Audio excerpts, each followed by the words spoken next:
নাসাইর বর্ণনা, সহিহ মুসলিমেরও বর্ণনা 1977 নম্বর হাদিস। আমাদের মাদ্রাসার পাঠ্যপুস্তক অনুসারে মোট হাদিস সংখ্যা হবে 3033টা মুসলিমের। এই হাদিসে রাসূলুল্লাহ সাল্লাল্লাহু আলাইহি সাল্লাম বলেন, ইযা রাআইতুম হিলালা যিল হিজ্জা ওয়া আরাদা আহাদুকুম আন ইউদহিয়া ফালইউমসিক আন শা'রিহি ওয়া আযফারিহি। রাসূলুল্লাহ সাল্লাল্লাহু আলাইহি সাল্লাম বলেন, তোমরা যখন জিলহজের চাঁদ দেখবা, তোমাদের কেউ যখন কোরবানির ইচ্ছা করে আর জিলহজের চাঁদ দেখে, সে যেন চুল নখ কাটা থেকে বিরত থাকে। তিরমিজি আর মুসলিমের হাদিস থেকে বুঝলাম, যারা কোরবানি দিবে তারা চুল কাটবে না, নখ কাটবে না। আমি আপনাদের সামনে সূরাতুত তাওবার 36 নম্বর আয়াতে কারিমা তেলাওয়াত করলাম। আয়াতে আল্লাহ পাক রব্বুল আলামিন বলেন, ইন্না ইদ্দাতাশ শুহুরি ইনদাল্লাহি 12 শাহরান ফি কিতাবিল্লাহ ইয়াওমা খালাকাস সামাওয়াতি ওয়াল আরদ মিনহা আরবাআতুন হুরুম। নিশ্চয়ই আল্লাহর কাছে মাস সমূহের গণনা হলো 12 মাস। আল্লাহর কাছে মাস সমূহের গণনা 12 মাস। 12 মাসে 1 বছর। যেদিন আল্লাহ আসমান জমিন সৃষ্টি করেছেন, সেদিন থেকে আল্লাহর বিধান মতে 12 মাসে 1 বছর। মিনহা আরবাআতুন হুরুম। এই 12 মাসের মধ্যে 4টি মাস সম্মানিত। কোন 4 মাস সম্মানিত? সহিহ বুখারীর 4662 নম্বর হাদিস। রাসূলুল্লাহ সাল্লাল্লাহু আলাইহি ওয়াসাল্লাম বলেন, ইন্নাজ জামানা ক্বাদ ইসতাদারা কাহাইআতিহি ইয়াওমা খালাকাল্লাহুস সামাওয়াতি ওয়াল আরদ। আসমান জমিন যেদিন আল্লাহ সৃষ্টি করেছেন, সেদিন থেকে সময় যেইভাবে চলে এসেছে, ওইভাবে সময়ের অবস্থা আবার ফিরে এসেছে, সময় আগের অবস্থায় ফিরে এসেছে। এটার দ্বারা কি উদ্দেশ্য? আরবের মানুষরা নিজের মন মতো মাস নির্ধারণ করত, কম বেশি বানায়া নিজের মন মতো মাস নির্ধারণ করত। নবী ঘোষণা করলেন, তোমাদের মন মতো হবে না, আল্লাহ যেইভাবে সৃষ্টি করেছেন ওইভাবে সময়ের অবস্থা আবার ফিরে এসেছে। আসসানাতু 12 শাহরা। নবীজি বললেন, 12 মাসে 1 বছর। মিনহা আরবাতুন হুরুম, এর মধ্যে 4টি সম্মানিত। সালাসুন মুতাওয়ালিয়াত, 4 মাসের মধ্যে 3টি ধারাবাহিক। 1 নাম্বার যুলকাদা, 2 নাম্বার যুলহিজ্জাহ, 3 নাম্বার আল মুহররম। 1 নম্বর হলো জিলকদ মাস, এরপর হলো জিলহজ মাস, তৃতীয় হলো মুহররম মাস। এই 3টা মাস দেখবেন ধারাবাহিক, জিলকদ, জিলহজ, মুহররম। চতুর্থ মাস কোনটা? ওয়া রজবু মুদর আল্লাযী বাইনা জুমাদা ওয়া শাবান। আরেকটা হলো রজব মাস, যে রজব মাস জুমাদাল আখিরা এবং শাবান মাস, এই 2 মাসের মাঝের মাস। জুমাদাল উখরা বা জুমাদাল আখিরা, এর পরের মাসের নাম হলো রজব, এর পরের মাসের নাম শাবান। তাহলে জুমাদাল আখিরা বা জুমাদাল উখরা আর শাবান, এই 2 মাসের মাঝের মাস হলো রজব মাস। আগের 3টা আর রজব, মোট হইল কয়টা? 4টা। জিলকদ, জিলহজ, মুহররম, রজব, এই 4 মাস সম্মানিত। তাহলে কোরআনে বলছে আল্লাহ 4 মাস সম্মানিত। হাদিস থেকে জানলাম কোন 4 মাস সম্মানিত। এই 4 মাসের মধ্যে আবার কোন মাসটা বেশি সম্মানিত? এই 4 মাস তো জানলাম, জিলকদ, জিলহজ, মুহররম, রজব। এই 4 মাসের মধ্যে আবার বেশি সম্মানিত কোনটা? এটা আরেক হাদিস থেকে জানি, চলেন। ইবনে মাজাহ 3931 নম্বর হাদিস।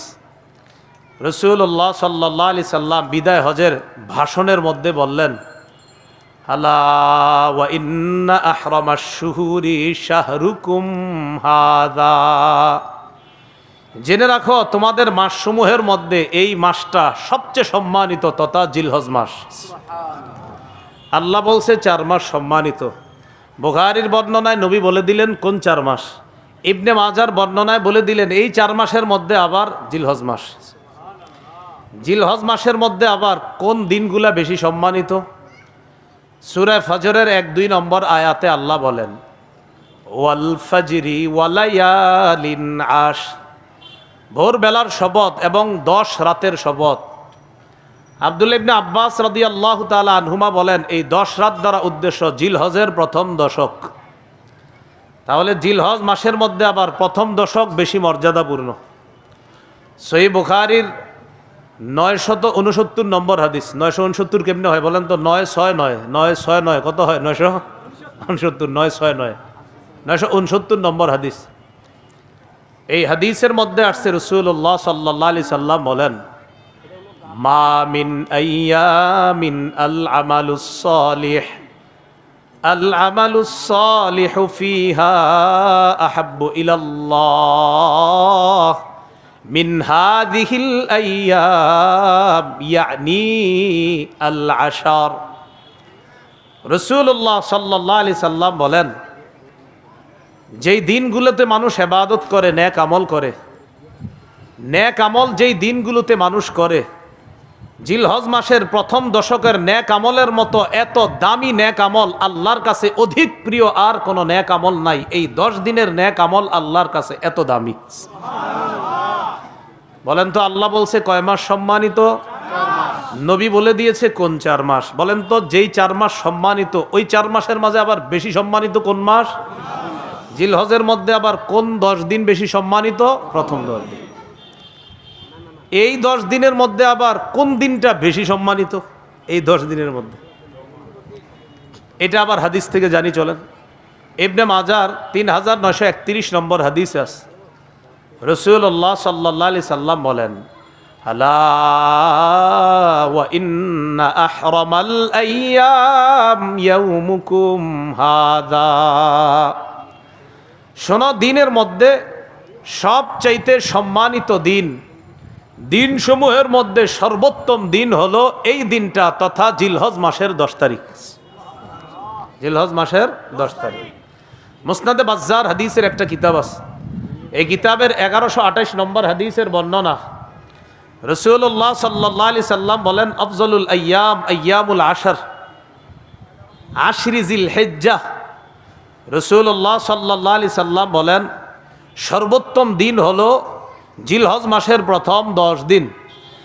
আর ইবনে মাজার বর্ণনায় নবী বলেন এই 10 দিনের মধ্যে আবার শ্রেষ্ঠ দিন হলো জিলহজের 10 তারিখ। এবার ঠান্ডা মাথায় একটু শোনেন। সূরা তাওবার 36 নম্বর আয়াতে আল্লাহ বলেন 4টি মাস সম্মানিত। সহিহ বুখারীর 4662 নম্বর হাদিসে রাসূল বলেন জিলকদ, জিলহজ, মুহররম আর রজব এই 4 মাস সবচেয়ে সম্মানিত। ইবনে মাজার 3931 নম্বর হাদিসে বলেন এই 4 মাসের মধ্যে আবার জিলহজ মাস সবচেয়ে বেশি সম্মানিত।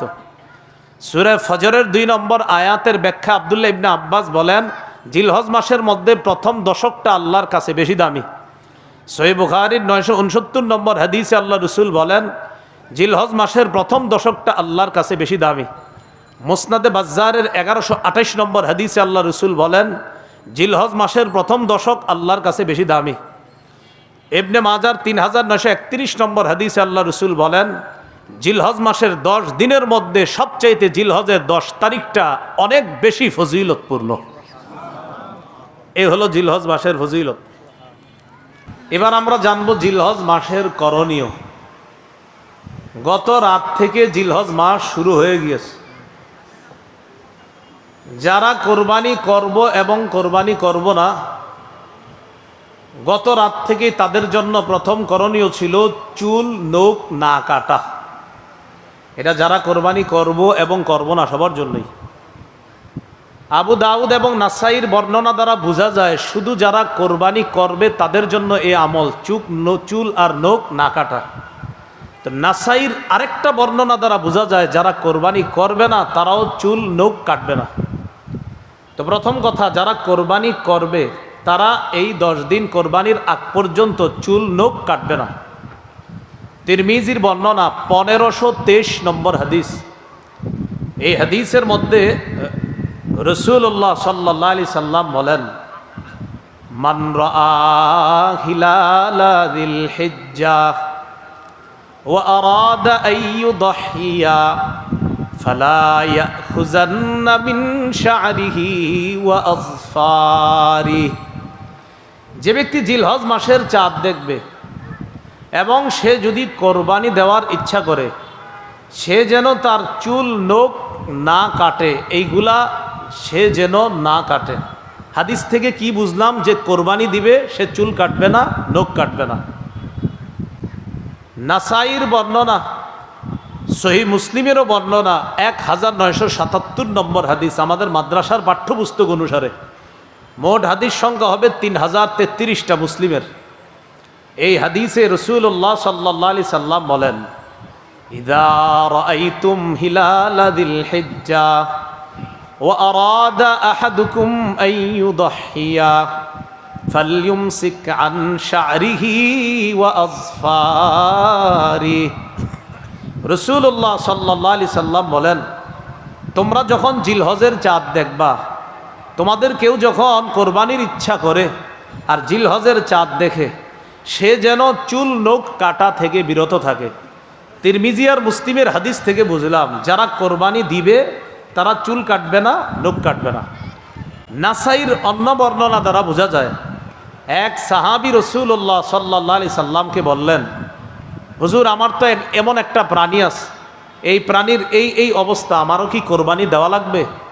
তো নবীজি তার হালাত ছুঁই না বললেন, না না, তোমার কোরবানি দেওয়া লাগবে না। তুমি কোরবানির দিন চুল কাটবা, নখ কাটবা। বুঝেন কি বলে? তুমি কোরবানির দিন চুল নখ কাটবা, এর মানে কোরবানির আগ পর্যন্ত তুমিও চুল কাটবা না, নখ কাটবা না। কোরবানির দিন তুমি চুল নখ কাটবা, অন্যেরা কোরবানি করলে যে সওয়াব, তুমি এই আমল করেও সেই সওয়াব পাবা। এখান থেকে বোঝা যায় যে কোরবানি করবে না সেও কোরবানির আগ পর্যন্ত চুল নখ কাটা থেকে বিরত থাকবে, কোরবানির দিন সে চুল নখ কাটবে। এমনকি এই 10 দিন বাচ্চাদেরও চুল না কাটা যদি পারেন, এটা কোনো জরুরি বিষয় না। আব্দুল্লাহ ইবনে ওমর রাদিয়াল্লাহু তাআলা আনহুমা এক এলাকা দিয়ে রওনা করছে। মাররা বিইমরাআতিন তাখুযু মিন শা'রি ইবনিহা। এক মহিলা তার বাচ্চার চুল কাটতেছে, বাচ্চার চুল কাটে। তো ইবনে ওমর বললেন, আহা, তুমি যদি কোরবানির দিন পর্যন্ত একটু অপেক্ষা করতা, তারপর যদি চুলটা কাটতা। কি বোঝা যায়? বাচ্চার মাকে ইবনে ওমর রাদিয়াল্লাহু তাআলা আনহুমা বললেন, তুমি যদি কোরবানির দিন পর্যন্ত অপেক্ষা করতা, তারপর যদি চুলটা কাটতা। এখান থেকে বোঝা যায় বাচ্চাদেরও 10 দিন পর্যন্ত আপনার চুল না কাটা, এটি কিন্তু জরুরি বিষয় না, যদি করেন খুব ভালো। তাহলে জিলহজের প্রথম কাজ পাইলাম আমরা, চুল নখ না কাটা। জিলহজ মাসের দ্বিতীয় করণীয়, আজকে যারা রোজা রাখছেন আলহামদুলিল্লাহ, যারা রাখতে পারেন নাই বাকি আরও 8টা আছে।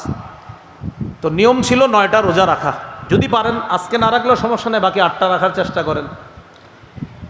তো দ্বিতীয় করণীয় জিলহজের 9টা রোজা রাখা। আবু দাউদের বর্ণনা 2437 নম্বর হাদিস, 2437 নম্বর হাদিস। এই হাদিসের মধ্যে আসছে, কানা রাসূলুল্লাহ সাল্লাল্লাহু আলাইহি ওয়াসাল্লাম ইয়াসুমু তিসআ যিল হিজ্জাহ।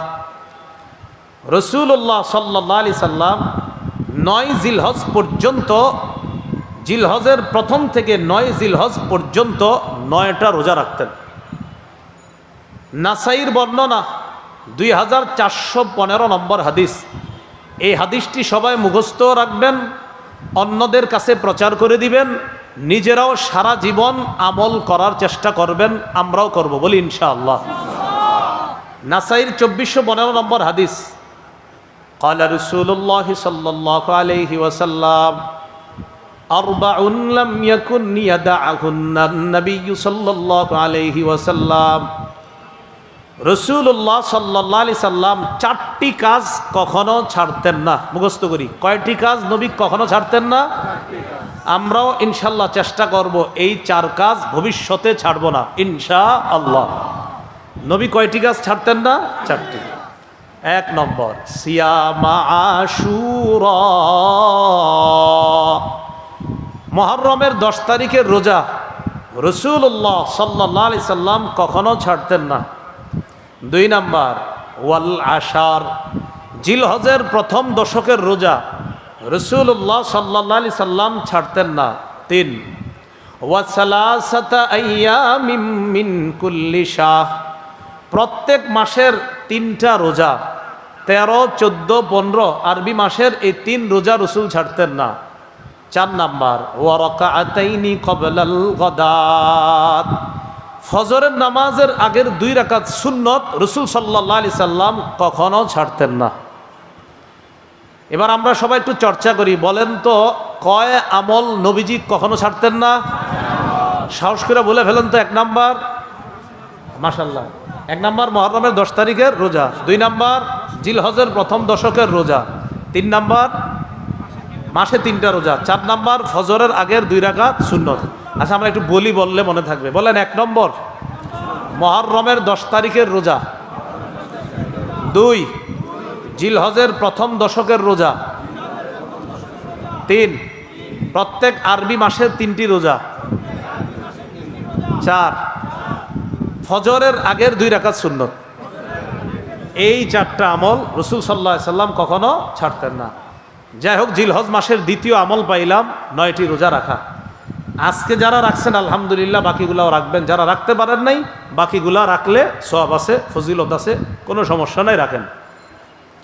তৃতীয় আমল 9 জিলহজের রোজাটা গুরুত্ব দিয়ে রাখা। 9 জিলহজের রোজা গুরুত্ব দিয়ে রাখা। সহিহ মুসলিমের বর্ণনা 1162 নম্বর হাদিস, মাদ্রাসা পাঠ্যপুস্তক অনুসারে। قال رسول الله صلى الله عليه وسلم صيام يوم عرفة أحتسب على الله أن يكفر السنة التي قبله والتي بعده। রাসূলুল্লাহ সাল্লাল্লাহু আলাইহি সাল্লাম বলেন, কেউ যদি আরাফার দিনের রোজা রাখে, তথা 9 জিলহজের রোজা। আরাফার দিনের রোজা এটা একটা পারিভাষিক নাম, মনে রাখবেন। আরাফার দিনের রোজা এটা একটা পরিভাষা, উদ্দেশ্য 9 জিলহজের রোজা। 9 জিলহজের রোজা যদি কেউ রাখে, রাসূলুল্লাহ সাল্লাল্লাহু আলাইহি সাল্লাম বলেন, আমি আশাবাদী তার আগের 1 বছর এবং পরের 1 বছর, মোট 2 বছরের গুনাহ মাফ। এই হলো জিলহজের তৃতীয় আমল। তাহলে তৃতীয় আমলটা করার সুযোগ কি শেষ না এখনো আছে? জিলহজের চতুর্থ আমল, জিলহজ মাসে বেশি বেশি তাসবিহ পড়া, জিকির করা। মুসনাদে আহমদের বর্ণনা, قال رسول الله صلى الله عليه وسلم أكثروا فيهن من التكبير والتحميد والتهليل। রাসূলুল্লাহ সাল্লাল্লাহু আলাইহি সাল্লাম বলেন, জিলহজ মাসে বেশি বেশি আল্লাহু আকবার বলবা, বেশি বেশি সুবহানাল্লাহ পড়বা, বেশি বেশি লা ইলাহা ইল্লাল্লাহ পড়বা, বেশি বেশি আলহামদুলিল্লাহ পড়বা। উদ্দেশ্য হলো জিলহজ মাসে বেশি বেশি জিকির করা। জিকির করার জন্য অজুও করার প্রয়োজন নাই। চলতেছেন, ফিরতেছেন, দাঁড়িয়ে বসে শুয়ে জিকির করতে পারবেন। সূরা আলী ইমরানের 191 নম্বর আয়াতে আল্লাহ বলেন, জ্ঞানী হলো তারা আল্লাযীনা ইয়াযকুরুনাল্লাহা কিয়ামা ওয়া কুউদান ওয়া আলা জুনুবিহিম। আল্লাহ বলেন, জ্ঞানী তারা যারা দাঁড়িয়ে আল্লাহকে স্মরণ করে, আল্লাহর জিকির করে। ওয়া কুউদা, যারা বসে আল্লাহকে স্মরণ করে। ওয়া আলা জুনুবিহিম, যারা শুয়ে শুয়ে আল্লাহকে স্মরণ করে, জিকির করে। তাহলে জিলহজ মাস ছাড়াও জিকির করব। বাকি জিলহজ মাসে খুব বেশি পরিমাণে জিকির করার চেষ্টা করব। আল্লাহ তৌফিক দান করেন। জিলহজ মাসের 5 নম্বর আমল, 9 জিলহজ ফজর নামাজ থেকে নিয়ে 13ই জিলহজ আসর পর্যন্ত মোট 23 ওয়াক্ত নামাজের পরে পড়ি একবার মহব্বতে, আল্লাহু আকবার, আল্লাহু আকবার, লা ইলাহা ইল্লাল্লাহু ওয়াল্লাহু আকবার।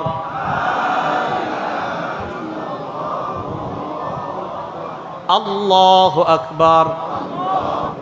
কি বলছি বুঝে আসছে? লা ইলাহা ইল্লাল্লাহু ওয়াল্লাহু আকবার, আল্লাহু আকবার ওয়ালিল্লাহিল হামদ। আল্লাহু আকবার, আল্লাহু আকবার, লা ইলাহা ইল্লাল্লাহু ওয়াল্লাহু আকবার, আল্লাহু আকবার ওয়ালিল্লাহিল হামদ।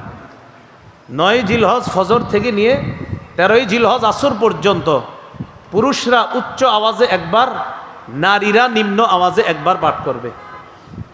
এই 23 ওয়াক্ত নামাজের মাঝে কারো কোনো নামাজ যদি কাজা হয়ে যায়, কারো যদি 9 জিলহজ ফজর থেকে নিয়ে 13 জিলহজ আসর পর্যন্ত কোনো ওয়াক্ত নামাজ কাজা হয়, আর ওই কাজা নামাজটা যদি আপনি এই 5 দিনের মধ্যে আদায় করেন, আমি আবারও বলছি 9 জিলহজ থেকে নিয়ে 13 জিলহজ পর্যন্ত যেই নামাজগুলার পরে তাকবীরে তাশরিক পড়তে হয়, এই নামাজগুলার কোনো এক ওয়াক্ত নামাজ যদি উজরের কারণে কারো কাজা হয়ে যায়, আপনি কোনো কারণে এক ওয়াক্ত নামাজ কাজা হয়ে গেছে, এর মানে আপনি তাকবীরে তাশরিকটাও দিতে পারেন নাই, নামাজ কাজা মানে তাকবীরও তো দেন নাই। এখন যদি এই 5 দিনের মধ্যে আপনি তাকবীরে তাশরিকের দিনগুলা চলার মধ্যেই যদি ওই উক্ত নামাজের কাজাটা পড়েন, তাহলে কাজা নামাজের পরে এই তাকবীরটাও পড়তে হবে। আল্লাহ জানে বুঝছেন নি সবাই? আমি আশাবাদী বুঝছেন। এরপরে দৃষ্টান্ত দিই, 9 জিলহজ থেকে 13 জিলহজ পর্যন্ত কথার কথা কারো জোহরের নামাজ কাজা হয়ে গেছে একদিন, এই জোহরের কাজা নামাজটা যদি সে এই 13 জিলহজের আগেই আদায় করে, তাহলে তার এই নামাজের পরে ওই যে তাকবীরে তাশরিকটা ছুটে গেছিল, এটাও তার আদায় করতে হবে। এবার বুঝে আসছে না সবার? এই হলো আপনার পঞ্চম আমল, জিলহজ মাস। জিলহজ মাসের 6 নম্বর আমল কোরবানির দিন কোরবানি করা, তথা 10ই জিলহজ কোরবানি করা। 10ই জিলহজ নফল এবাদতের মধ্যে তথা ফরজ এবাদতের পরে, ফরজ এই জায়গায় নফল মানে উদ্দেশ্য আবার কোরবানি নফল এমন না, ফরজ এবাদতের পরে 10ই জিলহজ রক্ত প্রবাহিত করা আল্লাহর কাছে সবচাইতে শ্রেষ্ঠ ইবাদত। আল্লাহর জন্য রক্ত প্রবাহিত করা তথা কোরবানি দেওয়া, এই হলো আপনার 6 নম্বর আমল জিলহজ মাস। জিলহজ মাসের 7 নম্বর আমল সবচাইতে গুরুত্বপূর্ণ আমল, সেটা হলো যাদেরকে আল্লাহ সামর্থ্য দিয়েছে তারা হজ করা।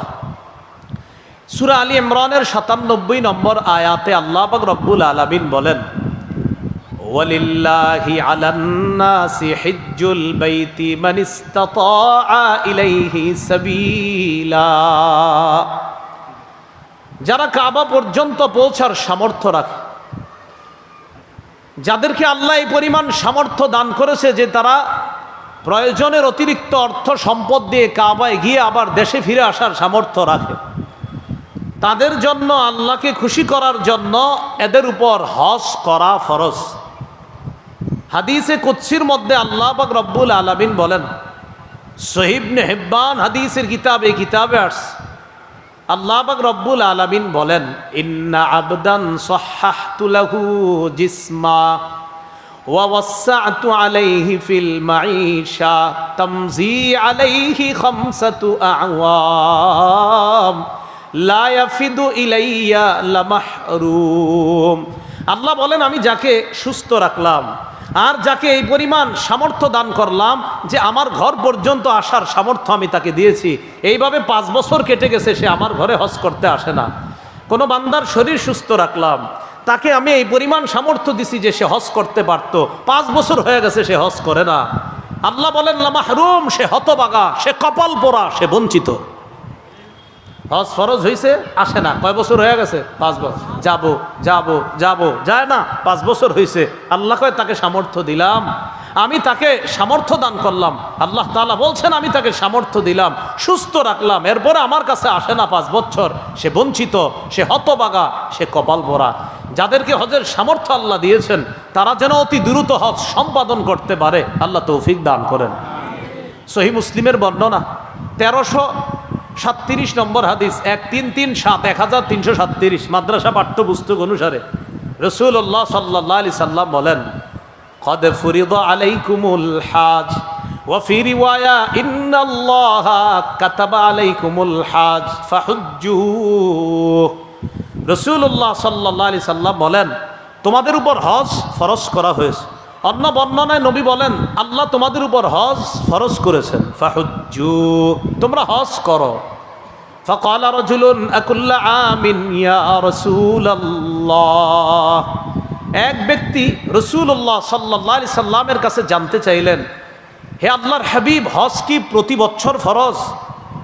ফাসাকাতা, রাসূলুল্লাহ সাল্লাল্লাহু আলাইহি সাল্লাম চুপ রইলেন। নবী বললেন, তোমাদের উপর হজ ফরজ করা হয়েছে যাদের সামর্থ্য আছে, অতএব তোমরা হজ করো। একজন প্রশ্ন করলেন, হুজুর হজ কি প্রতি বছর ফরজ? নবীজি চুপ রইলেন। হাত্তা ক্বালাহা সালাসা, এই প্রশ্নটা তিনি 3 বার করলেন।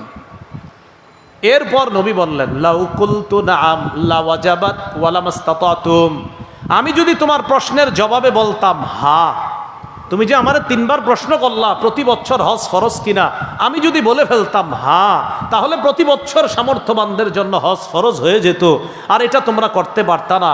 কেন তোমরা আমাকে এত প্রশ্ন করো? যারুনি মা তারাকতুকুম, আমি যতটুকু বলি এতটুকু মেনে নাও, তোমরা বেশি প্রশ্ন করবা না। فإنما هلك من كان قبلكم بكثرة سؤالهم واختلافهم على أنبيائهم, তোমাদের পূর্ববর্তী জাতি বেশি প্রশ্ন করার কারণে আর নবীদের সাথে বেশি মতভেদ করার কারণে ধ্বংস হয়ে গেছে। আমার এত প্রশ্ন করবা না, বলছি হজ ফরজ, এত প্রশ্ন কেন করো?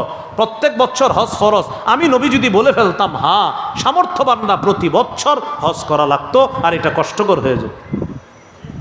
আবু দাউদের বর্ণনা 1721 নম্বর হাদিস, রাসূলুল্লাহ সাল্লাল্লাহু আলাইহি সাল্লামের একজন সাহাবী নাম আকরা ইবনে হাবিস, আকরা ইবনে হাবিস সাআলান নবী সাল্লাল্লাহু আলাইহি ওয়াসাল্লাম আল হজ্জ ফি কুল্লি সানাতিন আও মাররাতান ওয়াহিদা। রাসূলুল্লাহ সাল্লাল্লাহু আলাইহি সাল্লামের কাছে প্রশ্ন করলেন, হুজুর হজ কি প্রতি বছর ফরজ নাকি একবার জীবনে? নবীজি সাল্লাল্লাহু আলাইহি সাল্লাম জবাব দিলেন, বাল মাররাতান ওয়াহিদা, না, সামর্থ্যবানদের জন্য জীবনে একবার হজ ফরজ, প্রতি বছর না, বরং জীবনে কয়বার হজ ফরজ?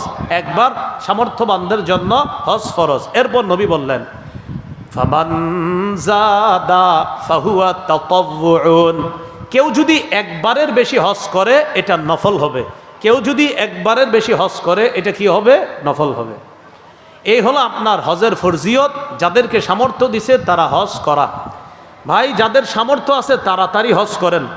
ইবনে মাজার বর্ণনা 2883 নম্বর হাদিস, 2883, এই হাদিসের মধ্যে আছে, ক্বালা রাসূলুল্লাহ সাল্লাল্লাহু আলাইহি ওয়াসাল্লাম মান আরাদাল হজ্জা ফালইয়াতাআজ্জাল, যে ব্যক্তি হজের ইচ্ছা করেছে সে যেন তাড়াতাড়ি হজ করে।